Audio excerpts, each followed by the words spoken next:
Hello and welcome to my assignment 4 of real-time rendering. My name is Yash Jain, and today we're going to talk about MIP mapping and how it is applied in real-time rendering and computer graphics, OpenGL. So talking about MIP mapping, it is a texture optimization technique in computer graphics that uses multiple pre-computed progressively smaller versions of texture to improve rendering performance.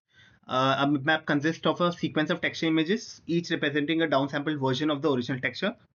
So if I have a photo of an image, a texture image of 1024 into 1024 resolution, it creates different downsampled versions like 512 into 512, 256 into 250 goes on to 1 into 1 pixels, and it stores this, and then GPU automatically selects the appropriate MIPMAP level and based on how far the texture object is from the camera and the angle of viewing.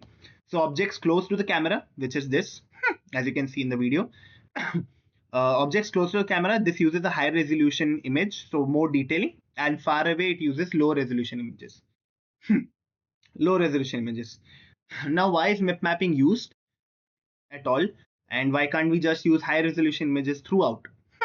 So here you can see that when there is no MIP mapping, you can see some aliasing effect. So right now, we can see the nearby ones, they have like a proper checkerboard kind of texture.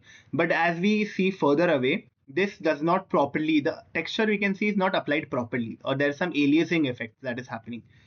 And this is due to the fact that the far away we go, the far away we go on our screen when it has to be projected, that particular, so this particular tile, it is very small over here when it is far away, right? So to apply it on the screen, it the rasterization process of applying this texture, the color on the pixel, that does not work properly, that cannot work properly when we want to apply a very high resolution image on very less number of pixels, because the number of pixels being covered by this part, by the checkerboard, is quite less.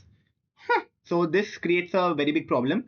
And secondly, using high resolution images throughout also is very computationally expensive. So MIP mapping provides overall benefits for both these problems. It improves the rendering speed. Instead of sampling many texels from a full resolution texture for distant object, it will sample fewer texels. So as I said, it will sample fewer texels from a low resolution image, so less number of pixels. And MIP maps eliminates flickering or visual artifacts when due to the detailed textures if we apply it throughout, and also better image quality. That's why MIP mapping is used.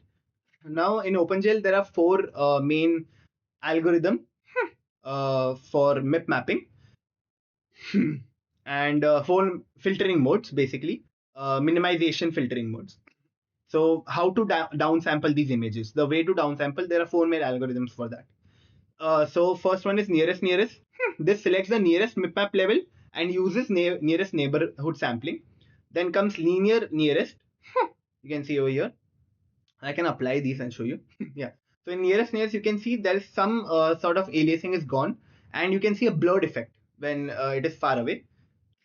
So that is nearest. Then linear nearest selects the nearest map level and applies bilinear filtering within that level. So to select the image, to select the correct downsample image, we use nearest map level, nearest map level. Sorry, so this one is here. Yeah, nearest map level, and we use linear interpolation inside that level to apply the texture on the pixels. Then comes, so we had nearest, then comes nearest linear map, which is a bit better than the nearest one, the nearest one. Then comes bilinear, where we use linear interpolation first to find out the correct map level, the correct image, and inside that we use nearest neighborhood processing for applying that texture to the pixels. Then so this also you can see something better. So you can see some effects are not there when you go from nearest linear to bilinear. Linear nearest, it becomes a bit better because linear interpolation is something where we get continuous data. We try to fill in the gaps between the data points, but in nearest neighborhood processing, like in the nearest one, we cannot fill in the gaps, so we have some aliases, some holes in the data.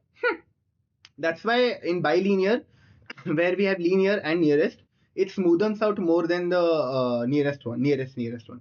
And same case for nearest and linear. And trilinear is by far the best one, where there is linear interpolation, bilinear interpolation for finding out the map scale, and then linear interpolation to apply the texture onto the pixels. And when I decrease the number of tiles, right? So yeah, so the difference is when I decrease the number of tiles, you can see somewhat the pixels have been blurred, and there are some artifacts due to the trilinear also, and even on the bilinear, and even on the nearest map. But as I go from trilinear to nearest map, you can see the blurring out has decreased. It has become more original. But also there are some, see, you can see these effects between the checkerboards. Yeah, this effect. But when there is no mapping, it becomes more natural. This has become more natural. So when the texture is very simple or very small, like the number of cubes are very small and simple texture, we don't essentially need mip mapping. We don't need to use this complicated algorithm for actually applying the texture. But when I increase the number of tiles to a lot, you can see this effect. You can see the aliasing, you can see the low quality rendering. That's where we need actually trilinear mip mapping or mip mapping of that sort. And we increase it. Now I can apply a different texture and show you a show you a better work. So when there's no pimp mapping, you can see how bad the aliasing happens. So when I decrease this, yeah, you can see this effect. And when I use nearest map map and no map maps, this is a significant change. But there is still some sort of after effects. You can see this vertical lines in blurring because we are using nearest first for the map scale, and then yeah, we are using in both the cases we are using nearest. Then comes nearest map linear, then comes bilinear, and then comes trilinear. Trilinear is by far the best even for this kind of effect. Thank you so much. This was my assignment.